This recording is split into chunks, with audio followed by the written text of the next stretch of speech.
Here we are again! In today's very exciting video, we're going to be covering Tek Tier Round 2! Update 255 brings with it a full set of Tek Tier structures and a new tech shield. Be sure to watch my first video covering the last update that introduced the Tek Tier to Arc before going through this video, if you don't already know a thing or two about the Tek Tier and how it works.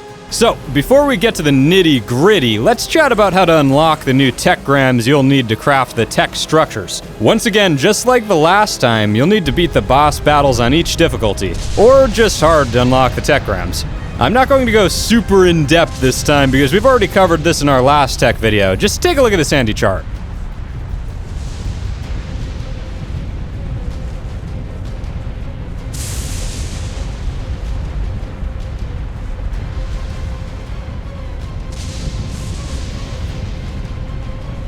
Once you've got the Tekgrams unlocked, you'll need a tech replicator to craft the tech structures. No problem, just craft it real quick. Let's take a look, and actually not so bad. I thought it was going to be much worse. Definitely more expensive than metal, but not impossible to craft, certainly. Is it worth it, though? Well, let's compare it to metal. As you know, C4 was buffed with the last update. This has rendered metal kinda worthless against C4. It only takes 3 C4 to bust down a metal wall, doing a massive 3,544 damage per C4 charge.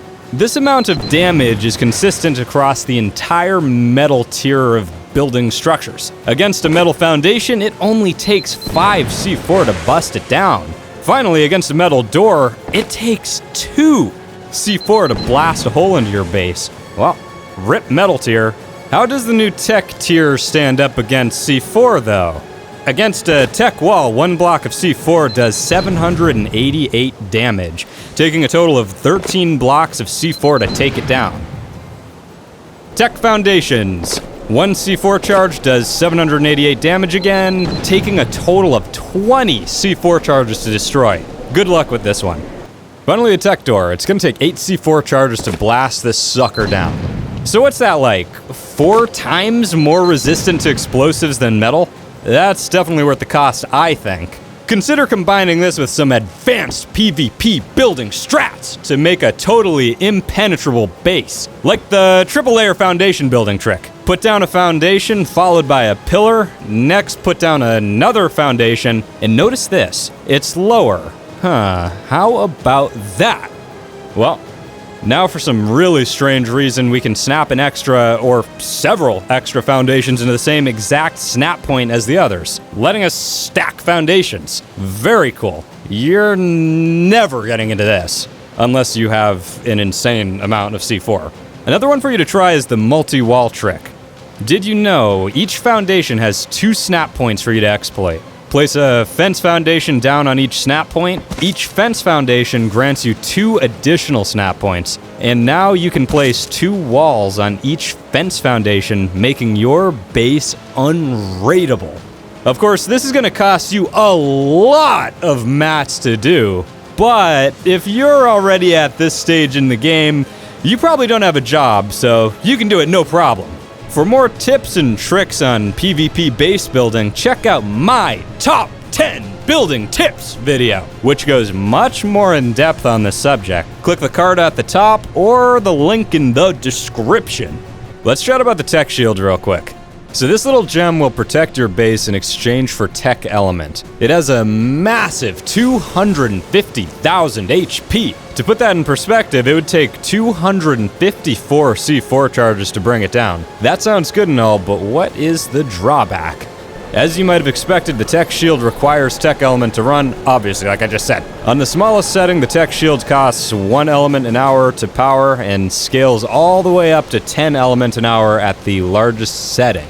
By the way, that's in real life hour, not in-game hour. Oh God, help us if that were in-game hour. Now, one other thing you should be aware of is that you can't place down more than 1 tech shield within a certain radius.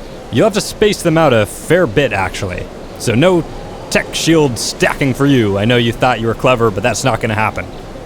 With all this gear requiring a constant supply of tech element to sate its hunger, you're going to need to complete boss battles on a pretty regular basis. Again, if you're at this stage in the game, you're already hella alpha status, so it shouldn't be too much of an issue. Here's a thought. Get a group of Rexes equipped with tech saddles and unload on the enemy tech shield. This, of course, does less damage than C4, but you can dish out a lot of damage pretty fast, so it shouldn't take too long to take down. Be aware that the tech shield will take 5 minutes to warm up once activated, and if your force field is destroyed, you'll have to craft another one. Well, that's all I got for today. Hey, if you're new here, smash that subscribe button! Join the shaft today! Join our Discord and get roasted! We have a lot of fun. Some hot links in the description. Go ahead and click them and join us now. Also, stay tuned. I know. I should have gotten out a 100K video. Thank you guys so much. That's wonderful that we hit 100K. We're working out something fun that we're gonna do with you guys, so stay tuned. Until next time.